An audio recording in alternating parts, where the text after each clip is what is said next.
All right, welcome to Halacha class, Jewish law. We're going to talk about the 3 weeks, the 9 days in particular, as we're already within the 9 days.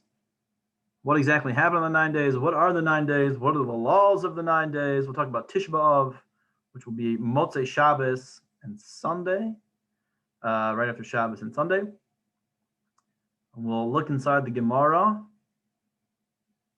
see what it says, and then we'll look inside Shulchan Aruch and see what the laws are. But just briefly, Tisha B'Av, Tisha means 9, B'Av of the month of Av, the 9th of Av, is the saddest day in the Jewish calendar. And we'll see at least five calamities happen on that day. And it's a time of mourning. It's the longest fast of the year. If you live in the northern hemisphere. I was in Jerusalem. I've been by the temple during that period of time. There were a lot of people not the temple. I was by the wall. Hopefully by the temple. I was by the wall, and serious stuff going on over there. Just add the little footnote. I don't know why. I'm not sure what you're going to take away from that. All right, so let's go inside Gemara Tainus. The Gemara Tainus talks about fasts. Tainus means a fast. There's a tractate called Tainit, as it's called over here, and of course, it's going to talk about Tisha B'Av, the 9th of Av. So, what happened, by the way, on the 3 weeks, during the 3 weeks, and then in particular the 9th of Av? So the 3 weeks is which started on the 17th of Tammuz, 2.5 weeks ago. That's when the walls of Jerusalem were breached. And so began the siege on Jerusalem, and ultimately led to the destruction of the temple, which happened on the 9th of Av. Actually, the temple really burnt on the 10th of Av. But it began to burn on the 9th of Av. Because it began to burn on the 9th of Av, that's basically that was the beginning of the end. And so we fast on that day. On the 10th of Av, the only thing, it'll get into it, but the observance basically stops of the day. So there's still like certain things we don't do until midday. Like it's preferable not to eat meat still, and we'll see. So says the Gemara in Tainus, Chavvav Amud Aleph. 5 calamities occurred to our forefathers on the 17th of Tammuz, and 5 other disasters happened on the 9th of Av. On the 7th of Tammuz, the tablets were broken by Moses when he saw us making the golden calf. The daily offering, the carbon tamid, that was nullified, right? We would bring a carbon 2 times a day, in the morning and in the evening. That's why we have Shachris and Mincha, the morning prayer and the afternoon prayer. That was nullified by the Roman authorities. And on the second Beis Hamikdash, it never returned. The city, that happened before the temple was destroyed. The city walls of Jerusalem were breached, and the general Apostomus over here publicly burned a Torah scroll. We don't know if the Torah scroll was the Torah scroll that Moses wrote. It's a matter of opinion, or if it was just a general Torah scroll that was kept in the Beis Hamikdash. But nevertheless, it was tragic. And there's a whole question of what was the tragedy? If it wasn't the Torah scroll that Moses wrote, then what was the tragedy? We're not going to get into that now, but maybe we'll do a class on that later. And Manasseh placed an idol in the sanctuary. On the 9th of Av, it was decreed upon our ancestors that they would all die in the wilderness and not enter Eretz Yisrael, right after the 12 spies. So the spies came back and told the report, and then God said, you're not going into the land of Israel, even though that's really what I wanted you to do. And everyone was really upset. They realized they made a huge mistake. And that happened on the news hit us on the 9th of Av. The temple was destroyed the first time in the days of Nebuchadnezzar. And then the second time by the Romans. Something else that happened, Beitar was captured. The city of Beitar, led by Bar Kokhba. That was captured, and the city of Jerusalem was plowed as a sign that would never be rebuilt. The city of Beitar, it says, so many Jews had died that the Romans never had to put fertilizer on their plants for 7 years because the blood of the Jews kept flowing for 7 years and fertilizing the ground. Pretty intense. Not only does one fast in the 9th of Av, but from when the month of Av begins, mimayitim besimcha, we decrease in joy. Right? In Adar, we marbin besimcha. Mishanichnas Adar marbin besimcha. Yeah, on the 9th of Av, we increase in joy, but on the 10th, but on Av, we decrease in joy. During the week in which the 9th of Av occurs, it's prohibited to cut one's hair. So that's what we're in. We're already in the 9th of Av. We're already in that week. We don't get a haircut. We don't launder clothing except for our undergarments, which we'll get into, and children. The rabbi actually over here said because we lost our power for 4 or 5 days, we had like a special dispensation that we could launder our clothes. I'm not sure if my wife is doing that, but if the 9th of Av occurs on a Friday, on Thursday, these actions are permitted in deference to Shabbos. Now, not everyone follows that, by the way. On the eve of the 9th of Av, why? Because we try to show honor to Shabbos. And normally the best time to cut our nails is Erev Shabbos, get a haircut on Erev Shabbos, the day before Shabbos. It's good to take a bath or take a shower. Right back in the day, the Jewish people back in the day, 2,000 years ago, would only really go to the bathhouse. If you're rich, you go once a week, but if you're a regular Joe, you go once a month. But the Shulchan Aruch, Jewish law, obligates one to take a hot shower or a hot bath Erev Shabbos, right before Shabbos. On the eve of the 9th of Av, a person may not eat 2 cooked dishes in one meal. Furthermore, one may not eat meat nor drink wine. We don't eat meat or drink wine unless there's a simcha, which we'll get into. So, Be'ezras Hashem, with God's help, we'll be having a bris on Friday. And the rabbi said, you can have meat if you'd like. I don't know anybody that really wants to eat meat at 8 o'clock in the morning. So we're not going to do that, but you could do that. All right. So that's a very brief that's what the Gemara says about the 9th of Av. So let us go into Shulchan Aruch. What are the ramifications of all this? So since the 17th of Tammuz marks the beginning of the anguish of the destruction of the Beis HaMikdash, the Holy Temple, it is customary to observe a partial mourning from that day until Tisha B'Av. It is proper for every God-fearing person to recite Tikkun Chatzos, that midnight prayer, which we don't do anymore, the special midnight order, daily in the afternoon and in the afternoon. No weddings are performed. We don't have any weddings in these 3 weeks, even for a person who has not yet fulfilled the mitzvah of Pru Revu. But engagement parties, even with a meal, are permitted until Rosh Chodesh Av. Yeah, you can still get engaged. And the reason why you can still get engaged is because the Torah says that it could be that somebody else will want to take your bride away. Yeah, if you're not going to get engaged, well, she might go ahead and look for somebody else. So you chap it right away. Don't worry about it. But the engagement parties, even with a meal, are permitted until Rosh Chodesh Av. However, I think we still do it though. We don't have parties. You can still get engaged, but you don't have a party. Although it is permissible to make engagements after Rosh Chodesh. Oh, see, thank you.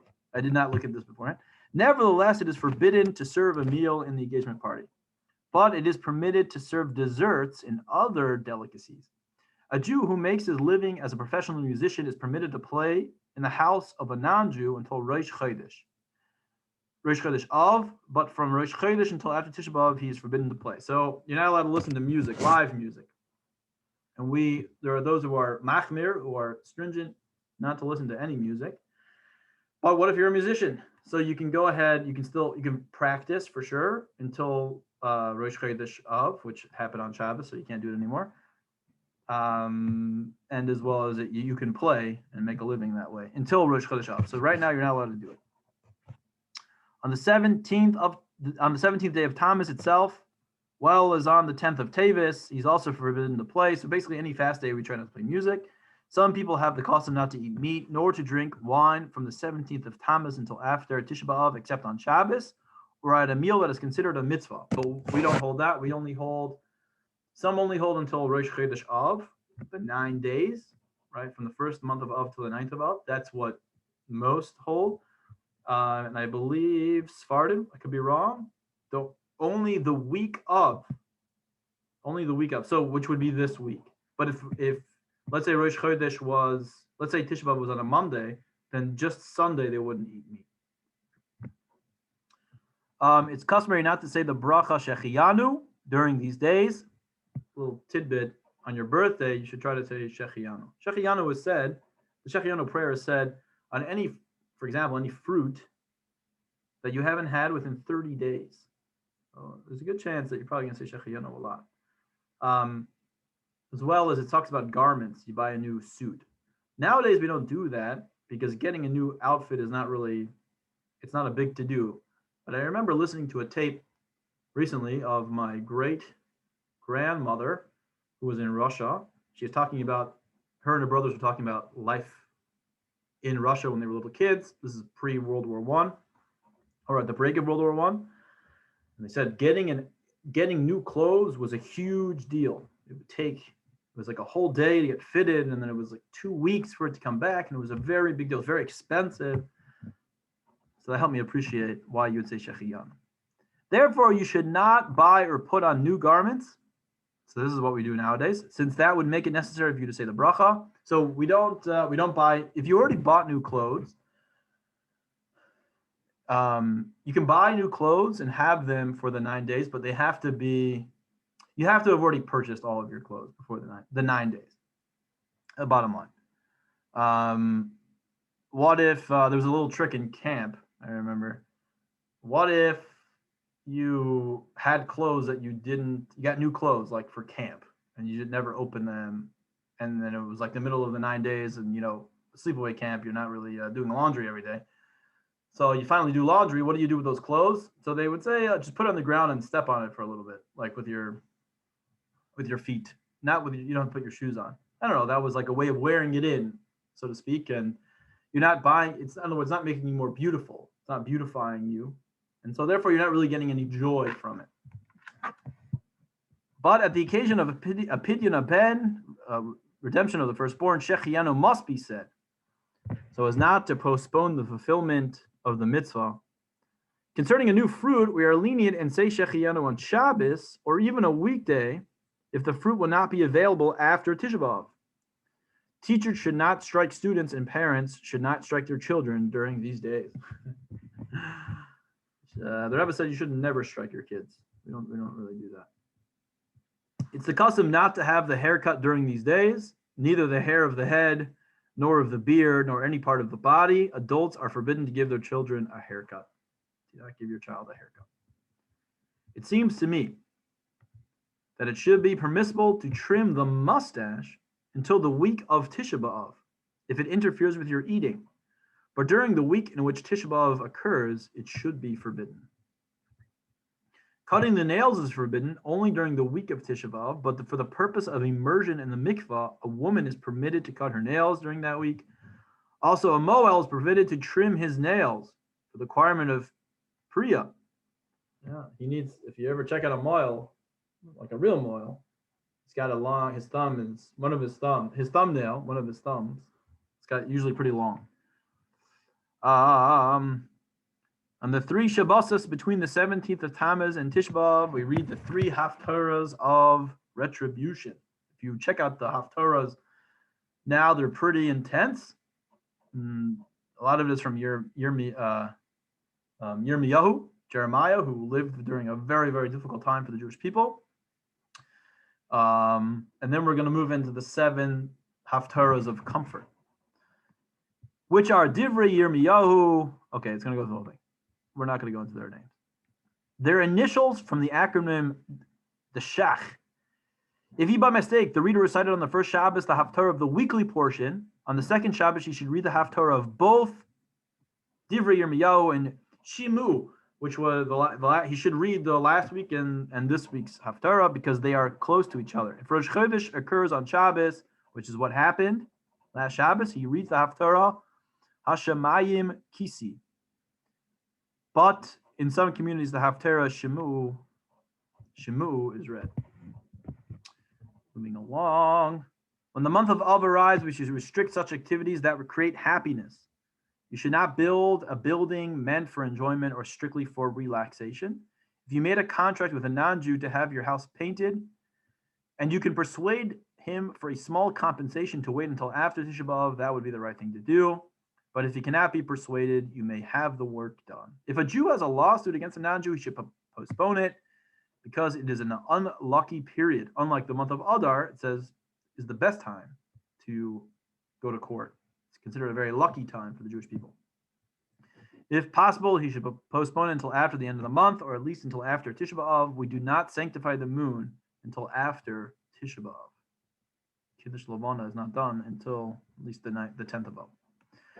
It is the accepted custom in all Yisrael not to eat meat or drink wine during the 9 days, from Rosh Chodesh until after Tisha B'Av. It's even forbidden to eat food that was cooked with meat or that contains animal fat. Even poultry is forbidden. However, a person who is sensitive to dairy food is permitted to eat poultry. And for a sick person, all the restrictions are lifted, as always. Nevertheless, if it is not too difficult for him, he should abstain from eating any kind of meat from the 7th of Av and on. Also, Also, some women who have given birth abstain from meat and wine from the 7th of Av and on, for on that day the heathens entered the Beis HaMikdash. At a meal that is considered a mitzvah, such as a bris, a pidyon haben, or the conclusion of a Talmud tractate, it is permitted to eat meat and drink wine. Aside from your parents, brothers and children, and those involved with the mitzvah, you may also invite 10 other friends. They have to be friends, but only such friends who, if the meal would have been held at any other time, would have also joined you. All these mitzvah meals are permitted even on Erev Tisha B'Av before noon, but not later than that. The Rebbe encouraged his Chassidim to say a complete a tractate of Talmud each day of the 9th of Av, of the 9 days. But Chabad doesn't have the custom to eat meat after the conclusion. But nevertheless, because it brings joy, any way we can try to bring joy, we try to do it. The festive meal that is usually made on the night before the bris is not considered a mitzvah meal. I don't even know what that is. It's forbidden to have meat and wine at such meals. Rather, you should serve dairy instead. Something called vachnach, where we stayed awake all night. But I don't know about a meal. The night before a bris, you invite people over to say words of Torah to the child, as well as comfort the child, because the child just came from Shemayim, it feels a lot of pain now, because it was just a pure soul basking in the radiance of divine glory, and they came into this physical world and doesn't see God anymore.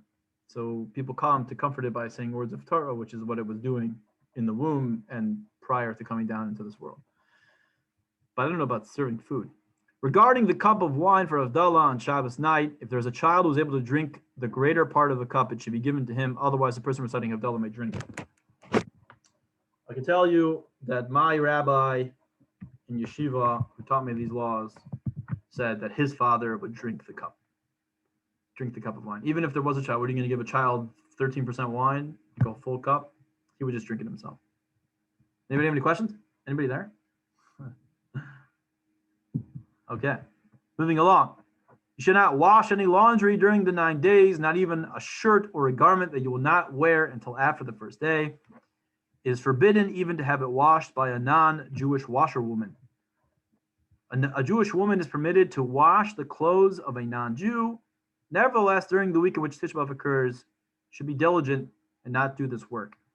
During these 9 days, it is also forbidden to put on laundered clothing or to spread linen, even if they were washed before. Like I told you, the trick, if you really are in a pinch, just drop it on the ground and step on it. That's what people would do. However, in honor of Shabbos, you may put on clean linen garments, undershirts and socks, and spread a fresh tablecloth on the table and change washcloths and towels, just as you would do on other Shabbosis. But it's forbidden to spread clean sheets. A woman who is required to put on a clean white undergarment when she begins to count her period is permitted to wash her undergarments and put them on. Also, diapers, which are dirty constantly, they may be washed. Yeah, cloth diapers. So, Bella, keep that up. During these 9 days, you should not have new garments or new shoes made or socks knitted, even by a non-Jewish craftsman. However, if you need them urgently, like a wedding, which will be held right after Tisha B'Av, you're permitted to use a non-Jewish craftsman, but not a Jew. Before Rosh Chodesh Av, you are permitted, in any case, to arrange that clothes or shoes be made even by a Jewish craftsman, who may make them even after Rosh Chodesh Av. Women who have the custom not to arrange the threads for weaving, that's okay, we're not going to do that. You should not take a bath during the 9 days. Should not take a bath during the 9 days. Anybody hear that? Even in cold water. However, for medical reasons, as for example, when a woman has given birth, or a pregnant woman close to childbirth for whom bathing is beneficial, or a weak person whose physician ordered him to bathe, they're permitted to bathe even in warm water. Now, just a little hack over here. We're all considered weak.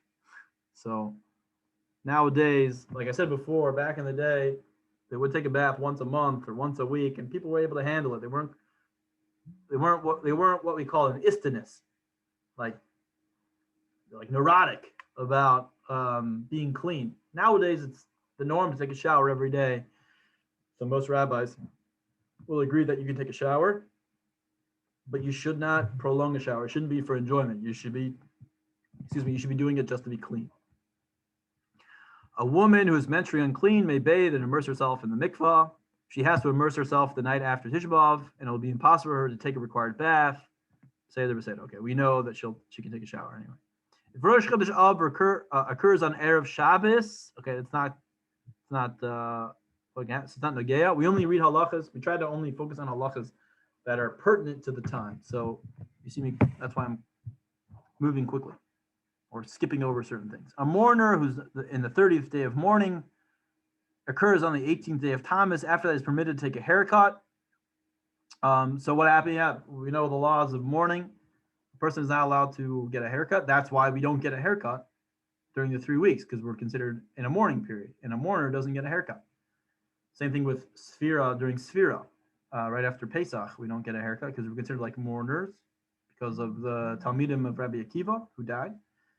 But what happens if it's been 30 days and then my 30 days, if you're a mourner, you don't cut your hair for 30 days. Now, what if your 30 days are up right after the 3 weeks start? You're not allowed to get a haircut? You can get a haircut. 60 days without a haircut, or almost 60 days without a haircut is a little bit too much. Permitted to take a haircut until the day before Rosh Chodesh, but you better chop around quickly. But from Rosh Chodesh on, even in such a case, he's forbidden to bathe or to take a haircut. At a bris that occurs during the 9 days, it's customary for the male, the sandik, and the parents of the infant to wear Shabbos clothing.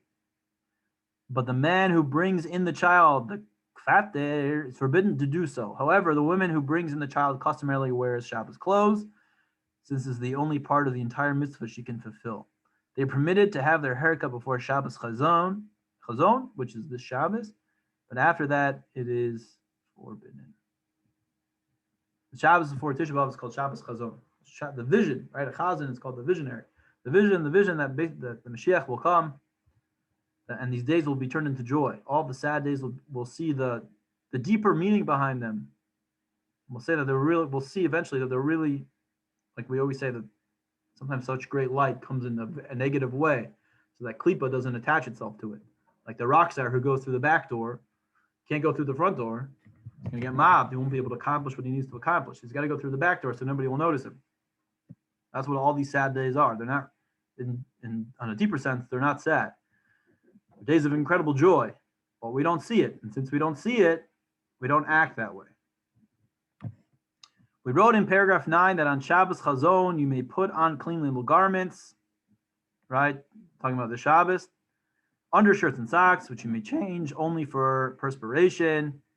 It's okay, let's just skip all that. It's customary on Shabbos Chazon to call the rabbi who knows the special mournful chant for the reading of the maftir. Yeah, you guys know it?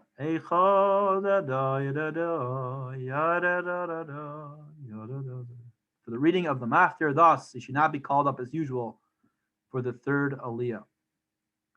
Yeah. When a bris or a pidyon ben occurs on the Erev Tisha B'Av, which is not this year. The festive meal should be held before noon. Shouldn't spatzir on Tisha B'Av. Tisha B'Av is a day we fast to be reflective. My wife says that the time she learned the best in school, her best grades in college were when she limited the amount of food she ate.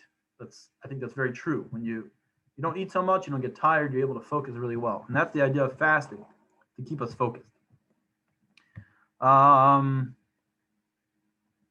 Yeah, so I'll just go through, I'll say some laws out loud. Outside, there's what's called the festive meal. We have a festive meal on Erev Tisha B'Av. But what do we do now that it's Erev Shabbos? Let's see over here. Erev Shabbos. So it's unique this year, right? Because Tisha B'Av starts right after Shabbos. So if I remember correctly, we stop eating a meal. I don't think we make Shalosh Shudas, the third meal, Sudash Lishit. We stop before it just thundered.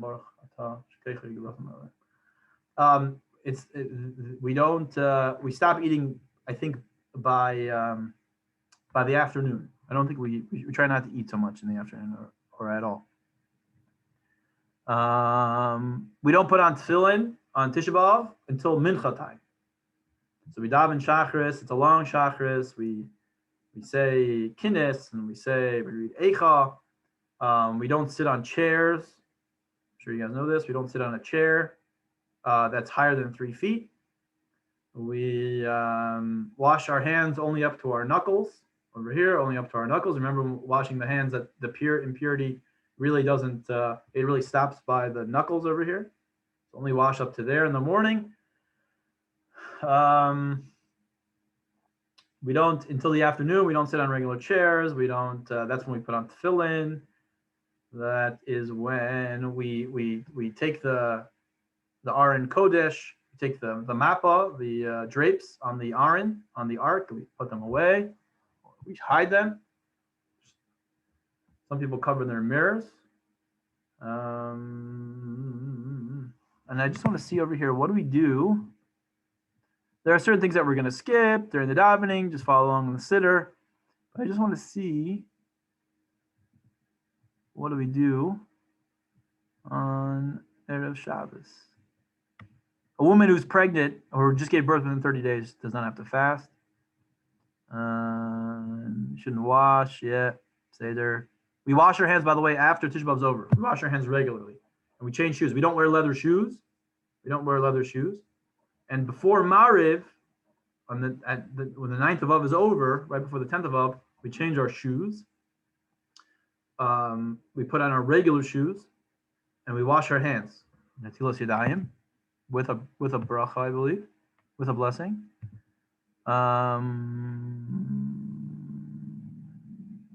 Applying cream is a problem. Can't wear leather shoes. Can't have marital relations. Don't hang out with your friends. Don't go strolling. Shouldn't do work. If you have to do work, it's okay. We're trying to find. All right. Mincha, thousand tefillin.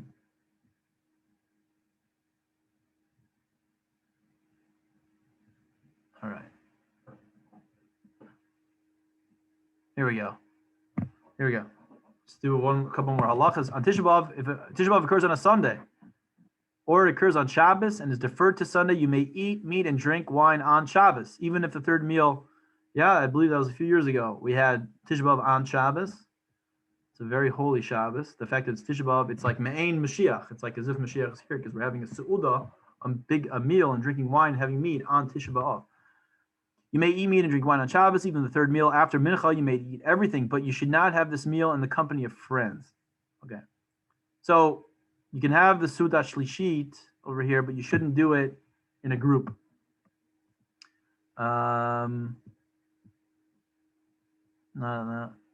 For Mariv. Okay, so that was good.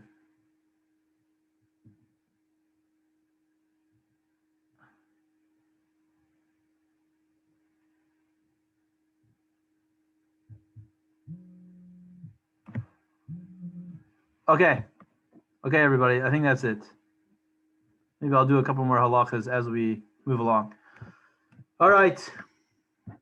Everybody, enjoy. Any other questions? I have a few questions. Yeah. Okay, first of all, it's during 9 days. Of course, you can't launder garments, you can't launder your clothes. But obviously, let's say, for example, I'll tell you,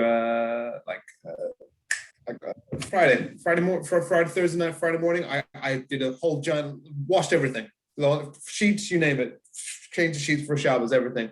So, in terms of obviously you can't wear and launder clothes, you said. So, what about like underwears, undershirts? You can wash that. What's that? You can wash that and wear that On the 9 days. during the 9 days. Yes. So if you I'm sorry, maybe TMI, anyone, let's say, even though all the laundry's done, you can actually wash your underwear and undershirt during the 9 days. Yes. Yes. Wow, I didn't know that. Okay, very good. Don't need to do Really, the only thing you can wash and dry that and kids' clothes. Wow, I did it all before, but yes, that's okay. So next, with it's interesting on Tisha B'av. I know you wash your hands up to your knuckles. Yeah. But what about if you go to the bathroom, you surely when you go to the bathroom you can wash your hands because you're not going to dove and with dirty hands. It's disgusting. So right? I mean Go ahead. It says only up to the knuckles. You can't do up to your knuckles. Look, if you have, if your hands are actually dirty, like you got, some feces on it or whatever, then you for sure wash that off. But yeah, you should be careful, and you really only wash up to your knuckles, for sure. Okay, no, because I just thought maybe it's kind of strange. Just you haven't got pure hands when you're like busy dabbling into the creator of the universe. That's all. Right. So God gets more pleasure from you observing Tisha B'av in the proper way, as like a mourner. It's just like yeah.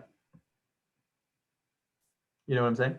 So normally that would be disgusting, but on Tisha B'av and on Yom Kippur, for different reasons, Yom Kippur is not a sad day, just by the way. God gets more pleasure from you observing the halachas of Tisha B'av properly, which means not cleaning your hands completely as you normally would. Okay, no, great. That's perfect. Thank you. Sure. Anybody else? All right. Hopefully there'll be class tonight. Wish you all a good rest of the day. And that's it. Sei gesund.